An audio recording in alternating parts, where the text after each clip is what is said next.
Alright, y'all. Hope you guys are ready to learn the switch statement, a very cool way, and see that you can pretty much take a variable and test it against several different possibilities or options.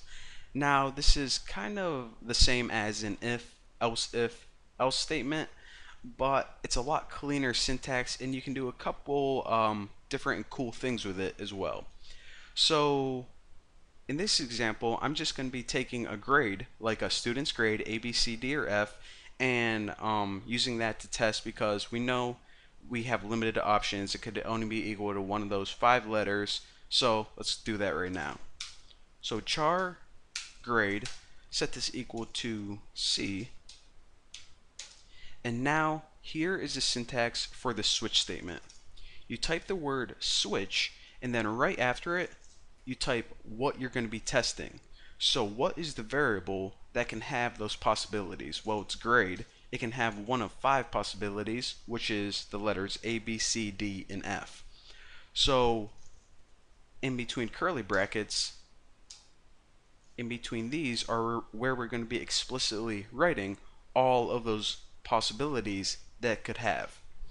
So in order to do that, we use kind of a weird syntax. We type the word case, hit a space, and then type the value that it could possibly be equal to. So again, the first thing is A. Now after this, add another space and add a colon. Not a semicolon, just a regular colon. Now you can pretty much read this like a sentence. So it's saying test grade to see what it's equal to. In the case of A, colon, what do we want to happen? Well, after the colon, you can type either just one single statement, a bunch of statements, as many statements as you want, just like you would inside an if statement.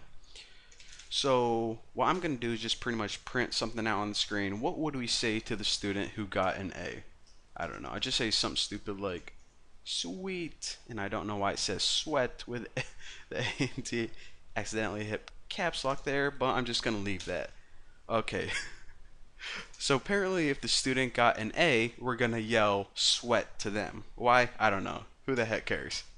Now, after this, under the statement right here, I'm going to add the keyword break. And once I get done with this entire switch statement, I'm going to explain to you guys why I did that. Because if I just say it right now, it's not going to make sense.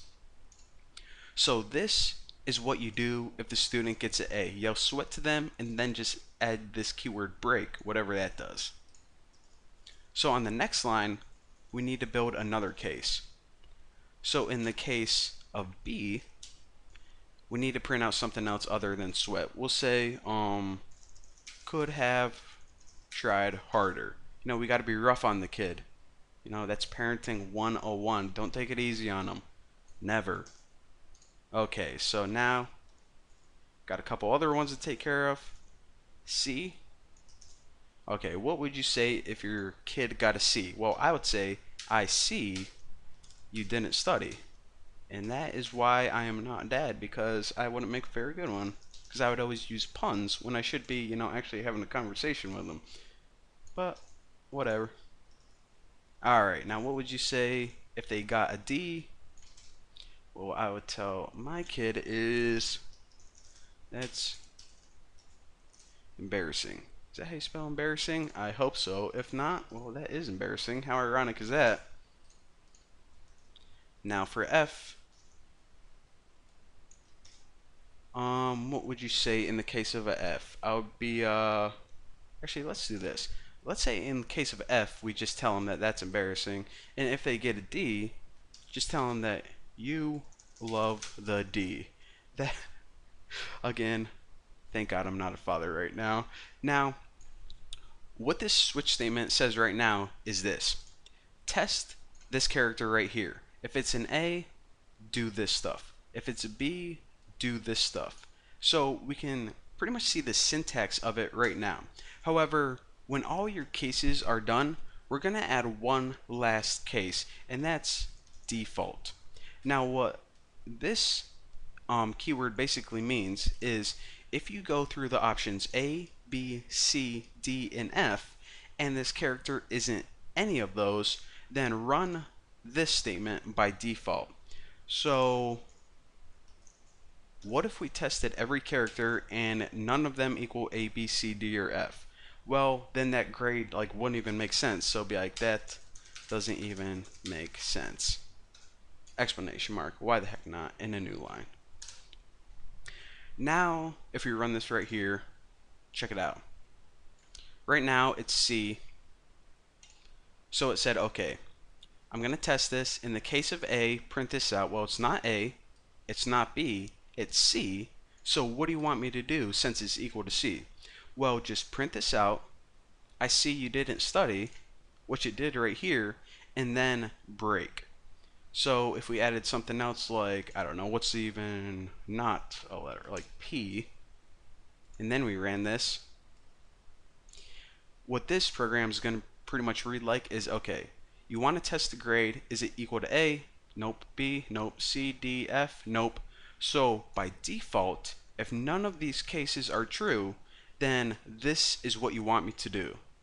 And it just says that doesn't even make sense because P is not a grade, so that's what happened. So the only other thing we need to figure out right now is what the heck does this break statement mean? So let me go ahead and type B in there so we, forget about the P, and check this out.